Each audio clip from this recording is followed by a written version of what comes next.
Naples, Italy, late 1943. The sun beats down on a scorched field just outside the city.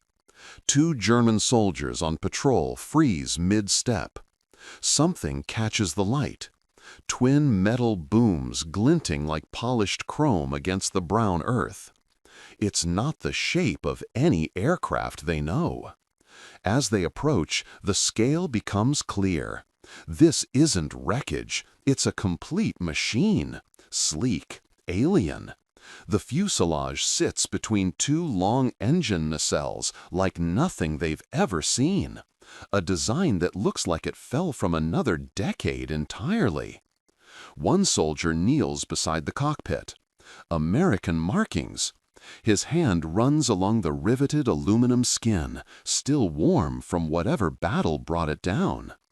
"Gott im Himmel," he whispers. Within hours, a Luftwaffe recovery team arrives. Engineers circle the aircraft like priests around a relic. This is the P-38 Lightning, the twin-tailed terror German pilots have been reporting for months. The fighter they call the Gabelschwanzteufel, the fork-tailed devil.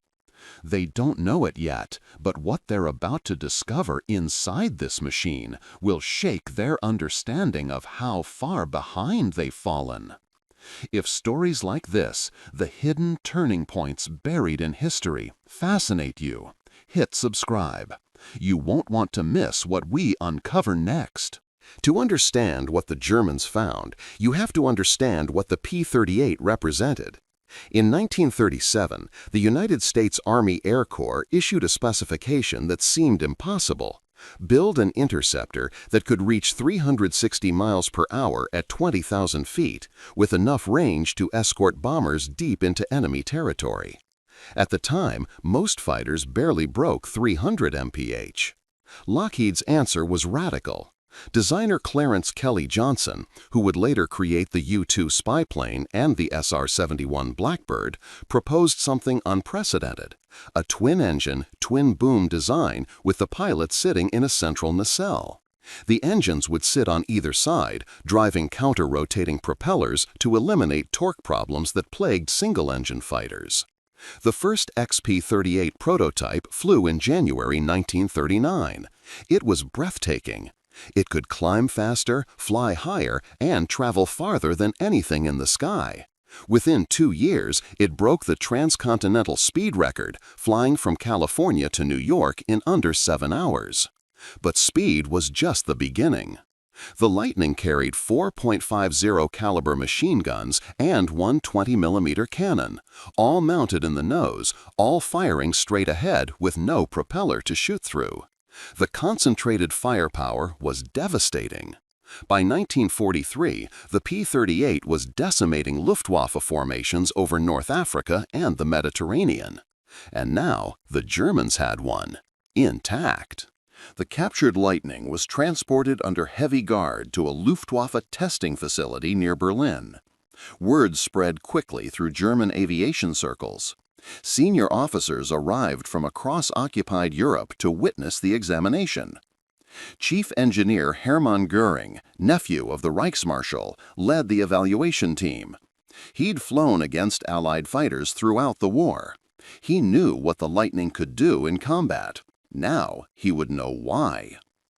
The team began with the basics: measurements, weight distribution, control surfaces. Every rivet was documented. Every panel photographed. What they recorded was troubling. The aircraft's empty weight was over 12,000 pounds, heavier than most German fighters fully loaded. Yet it flew faster and climbed better than anything the Luftwaffe produced. How? They turned their attention to the engines. Each nacelle housed an Allison V1710 liquid-cooled V12. Powerful, but not extraordinary by German standards. The Daimler-Benz DB605 and the Messerschmitt Bf109 produced similar horsepower. But as they disassembled the cowlings, they discovered something unusual mounted above each engine: a large, complex assembly of tubes, intercoolers, and precision-machined turbines. Turbo superchargers. The Germans had heard rumors. American fighters somehow maintained full power at altitudes where Luftwaffe engines wheezed and sputtered. Now they were staring at the reason. But understanding it, that would prove far more difficult. Turbo supercharging wasn't new. In theory, every German engineer understood the concept. Use exhaust gases to spin a turbine that compresses incoming air, allowing engines to maintain sea-level power at high altitude. In theory. In practice, the technology required materials and precision that Germany simply didn't possess in 1943. The turbine wheels had to spin at over 20,000 RPM while exposed to exhaust temperatures exceeding 1,400 degrees Fahrenheit. The bearings had to survive those conditions for hundreds of hours without failing. American manufacturers had spent years perfecting high-temperature alloys and precision machining techniques.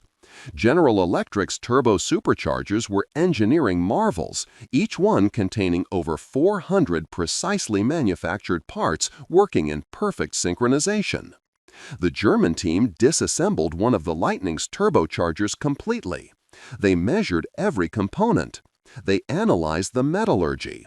They documented the intercooler system that prevented the compressed air from becoming so hot it would detonate the fuel. What they found was humbling. The precision tolerances were beyond anything German industry could replicate under wartime conditions.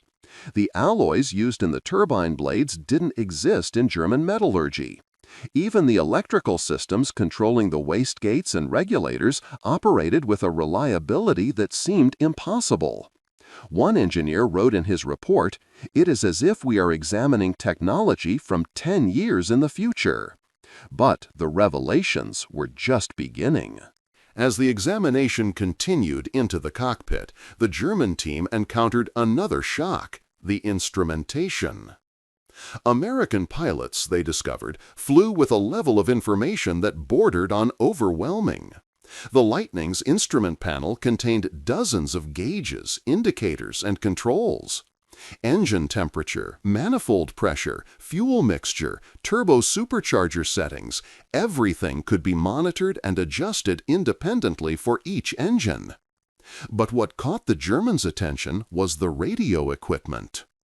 The P-38 carried not one, but multiple radio systems: VHF communication, IFF identification friend or foe transponder, and what appeared to be provisions for radar detection equipment. The electrical systems supporting all this were sophisticated beyond anything the Luftwaffe had standardized. German fighters typically carried a single radio, often unreliable.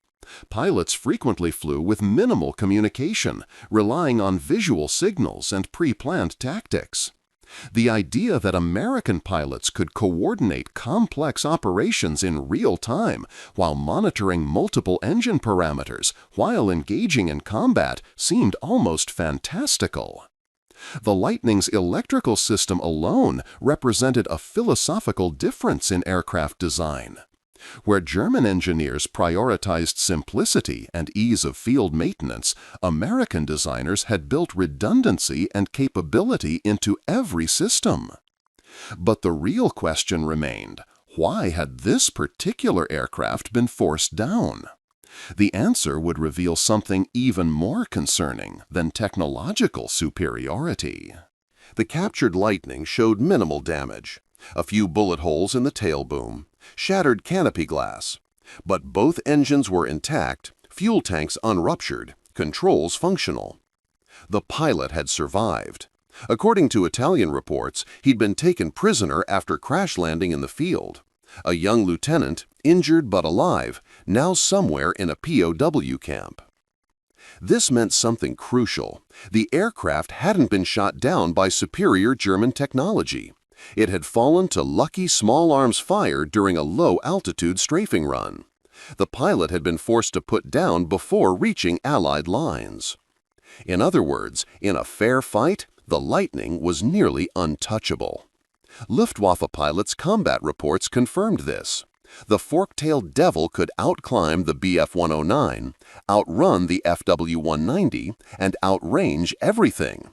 Its twin engines meant a single hit wouldn't bring it down. Its centralized armament meant it could engage from distances where German fighters couldn't effectively return fire. And its operational ceiling, 44,000 feet with the turbo superchargers running at full boost, was simply beyond reach for most German interceptors. Test pilot Hans-Werner Lerche was ordered to evaluate the captured aircraft. He'd flown dozens of enemy planes throughout the war, Spitfires, Mustangs, Soviet Yaks. He knew how to assess an opponent's strengths and weaknesses.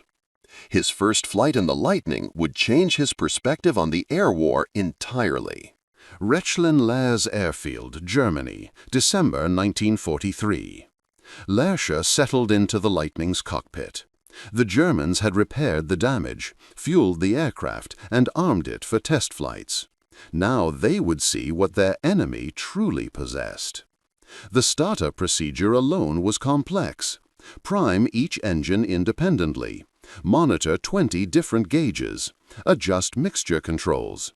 The Germans had prepared a translated manual, but much of it remained unclear. Both Allison engines rumbled to life. The counter-rotating propellers created an eerie symmetry. No torque pulling the aircraft left or right, just pure, balanced thrust. Lerche advanced the throttles. The Lightning accelerated down the runway with startling authority. At 90 miles per hour, he pulled back on the yoke. It leapt into the air. The climb rate was extraordinary. He pushed the throttles to military power and adjusted the turbo supercharger controls. The altimeter wound upward like a stopwatch. 5,000 feet, 10,000, 15,000. The engines never faltered. At 25,000 feet, where German fighters would be gasping for air, the Lightning's turbos spooled up and the climb continued unabated. At 35,000 feet, Lerche leveled off. The cockpit was freezing. Ice crystals formed on the inside of the canopy. But the engines purred smoothly, and the controls remained crisp.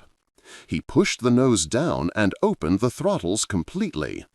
The airspeed indicator climbed past 400 miles per hour, then 420, 440.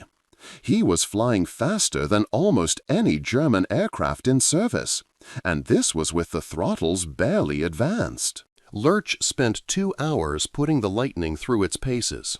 Steep climbs, high-speed dives, combat maneuvers.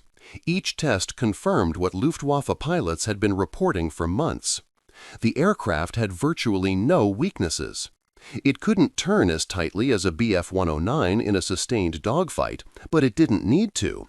It could simply extend away using its superior speed and climb rate, reset the engagement on its terms, and re-attack from an advantageous position. German pilots called this boom and zoom tactic nearly impossible to counter. The twin-engine configuration, initially seen as a vulnerability, was actually a massive advantage. Lose one engine in a single-engine fighter, you're dead. Lose one engine in a P-38, you can still fly home, possibly even fight. And then there was the firepower. Lerche triggered a test burst into the Baltic Sea. The concentrated nose armament created a stream of fire with no convergence issues. 4.50 cals and a 20mm cannon, all firing straight ahead, all hitting exactly where the pilot aimed. He'd seen German pilots spray bullets wildly, trying to lead a target while compensating for propeller arc and convergence distance. American P-38 pilots just pointed and fired. The implications were devastating. When Lerche landed and shut down the engines, his report was already forming. We are not fighting an equal opponent. We are fighting the future. But the Germans weren't ready to concede defeat. If they couldn't match the Lightning's performance, perhaps they could understand its vulnerabilities and develop tactics to exploit them. A team of Luftwaffe tacticians studied every engagement report involving P-38s. They interviewed pilots who'd survived encounters. They analyzed gun camera footage. Patterns emerged. The Lightning, for all its advantages, had weaknesses. It was heavy, which meant it bled energy in sustained turning fights. The cockpit visibility was good forward but limited to the sides and rear. And, critically, the aircraft was complex. American pilots needed extensive training to manage all its systems effectively. German intelligence learned that newly arrived P-38 pilots were particularly vulnerable. Managing two engines, turbo-superchargers, intercoolers, and combat simultaneously overwhelmed inexperienced aviators. Several Lightnings had been lost not to combat damage, but to engine failures caused by improper management of cooling systems or overboosting. The Luftwaffe issued new tactical directives. Force P-38s into low-altitude turning fights where their energy advantage disappeared. Target inexperienced pilots who made mistakes with engine settings. Attack from directly astern where visibility was worst. But these were desperate measures. Because the real problem wasn't the Lightning itself. The real problem was what it represented, an industrial and technological capacity that Germany could no longer match. The war was being won in America's factories. Back in der Evaluationsfazilität germanische Ingenieure attempteten, Key-Systeme zu reversieren. Wenn sie keinen Lightning bauen konnten, vielleicht könnten sie Innovationen in bestehende Designs einbringen. Der Turbo-Supercharger-Projekt bekam eine Top-Priorität. Teams wirkten rund um die Clock, trajen zu developen High-Temperature-Alloys und präzise Manufakturtechniken. Sie fehlten. Deutschlands Industriebasis war krummelnd. Analliierte Bombing hatte devastiert Ballbeerenfabriken, Aluminiumplants und Maschinentoolproduktion. Die exotischen Materialien nötig für Turbocharger-Turbinen, Nickel-Chromium-Alloys, Heat-Resistant Steels waren in desperater Short-Supply. Eben wenn sie die Komponenten herstellen könnten, installieren sie auf existierende Aircraft war unmöglich. Die Bf-91 und Fe-190 hatten bereits ohne Turbo-Superchargers designt worden. Retrofitting-Dema würde komplette Redesigns erfordern, neue Produktionslinien und Monate oder Jahre von Testen. Time, Germany Dichtarte. Der zentralisierte Armamentskonzept fährte nicht besser. Germanische Fighter usten Engine-Mounted Cannons und Wing-Mounted Machine Guns, weil deren Engines saßen in Front des Cockpits. Moving zu Nose-Mounted Guns würde Raketen-Twin-Boom- oder Twin-Engine-Designs erfordern, radikale Erfordernisse requirierende ganz neue Erdkraft. Ein Ingenieur summierte die Situation brutal. Wir ermessen Perfektion erlebt durch Jahre des Developments und unlimitierte Ressourcen. Wir haben nicht Jahre noch Ressourcen. Der gecapturte P-38 hatte sich zu einem Mirror erweisen, reflektierend Germanys decliningde Position. Aber der most disturbing discovery war jetzt noch vor. In early 1944, intelligence officers examining the Lightning's equipment made an unsettling discovery in the radio compartment: empty mounting brackets and disconnected wiring harnesses for equipment that wasn't present. The aircraft had been modified to carry something removed or never installed. American POWs were interrogated carefully. Most knew nothing. But one lieutenant, after months of captivity, let slip a detail. Some P-38 squadrons were being equipped with black boxes, experimental radar systems that could detect enemy aircraft from miles away. The Germans already knew about British airborne radar, but that technology was bulky, limited to night fighters and bombers. The idea that Americans were miniaturizing radar to fit in single-seat fighters was terrifying. It meant American pilots would soon fight with godlike awareness, seeing through clouds, detecting ambushes, coordinating attacks with perfect information. The Luftwaffe's entire tactical doctrine relied on surprise, on catching enemy formations unaware. If American fighters could see them coming from 20 miles away, every advantage evaporated. Further investigation revealed more disturbing patterns. The Lightning's electrical system had far more capacity than its installed equipment required. Extra power generators, redundant wiring, heavy-duty circuit breakers. The aircraft had been designed from the beginning to accommodate systems that didn't yet exist. The Americans weren't just ahead, they were planning multiple generations ahead. But why? What did they know that Germany didn't? The answer emerged from an unlikely source, a captured American technical manual accidentally left aboard a transport shot down over Austria. It wasn't a manual for the P-38. It was a planning document for post-war aircraft development. Project timelines extending into 1947, 1948, 1950. Jet engines, swept wings, electronic fire control systems. Aircraft designs that made the Lightning look primitive. The Americans weren't fighting to win 1944. They were designing for 1954. This was the revelation that shattered German confidence completely. While the Luftwaffe scrambled to match 1943 technology, American engineers were already working on its replacement. The P-38 wasn't the pinnacle of American aviation. It was a transitional design, already being superseded by the P-51 Mustang and early jet programs. German aviation had been chasing a moving target, and the target was accelerating. Hermann Göring received the file intelligence summary in February 1944. He read it twice, then set it down slowly. "We are not losing the air war because their planes are better," he said quietly. "We are losing because they can afford to make their planes obsolete while we struggle to copy them." The captured Lightning had exposed an uncomfortable truth. Germany was fighting an opponent that didn't just have better technology. It had better tomorrow's technology already in development. The war was already over. Germany just didn't know it yet. One final detail from the captured Lightning haunted German planners more than any other. Stamped inside the cockpit on a small metal plate behind the pilot's seat was a production number and date, April 1943. This aircraft was 7 months old when captured. In that time, Lockheed had produced over 500 more P-38s. American factories were turning out advanced fighters at a rate Germany couldn't match with any aircraft, let alone ones this sophisticated. The mathematics were brutal. By December 1943, the United States was producing 8,000 aircraft per month. Germany managed roughly 2,500, and most were obsolete designs rushed into service to replace unsustainable losses. American pilots flew the Lightning knowing if it was damaged, another would replace it within days. German pilots nursed aging Bf-109s, patching battle damage because new aircraft simply weren't available. But the psychology was even worse than the numbers.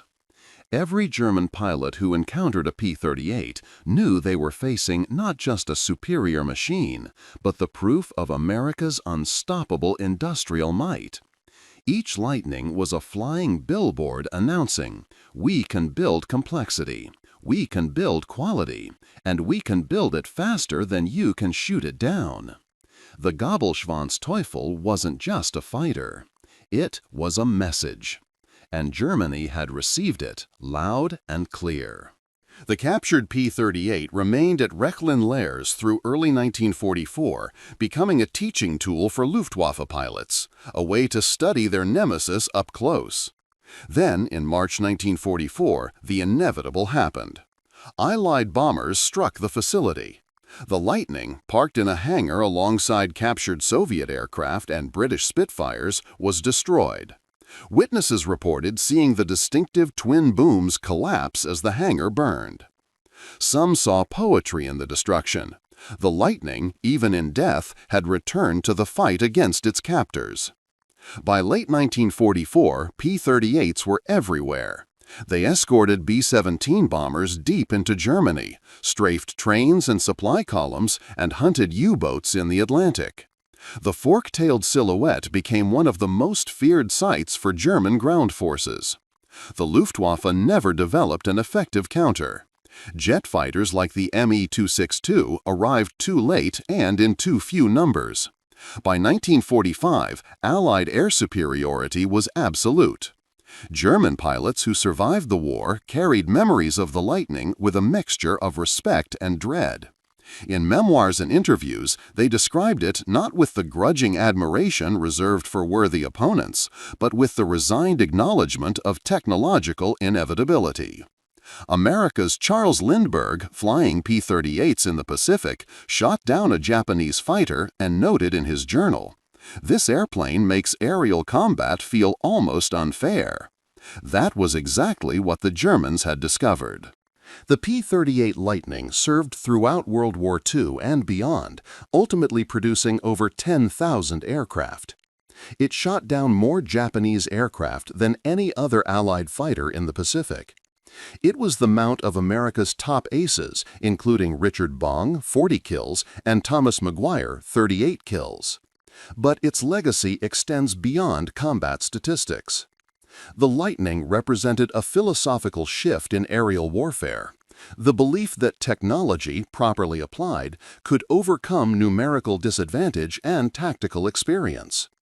It proved that industrial capacity mattered as much as pilot skill. It demonstrated that long-term planning and research investment could create insurmountable advantages. The Germans who examined that captured aircraft in 1943 glimpsed their future and recognized they couldn't change it. They'd been outplanned, outproduced, and out-engineered, not by months, but by years. In aviation museums today, preserved P-38s still draw crowds. People run their hands along the twin booms, peer into the cockpit, and marvel at the design. It looks fast just sitting still. But what they're really seeing is a moment in history, when America's industrial genius was translated into aluminum and steel, when complexity became reliability, when the future arrived before its time. The fork-tailed devil didn't just win battles, it won tomorrow.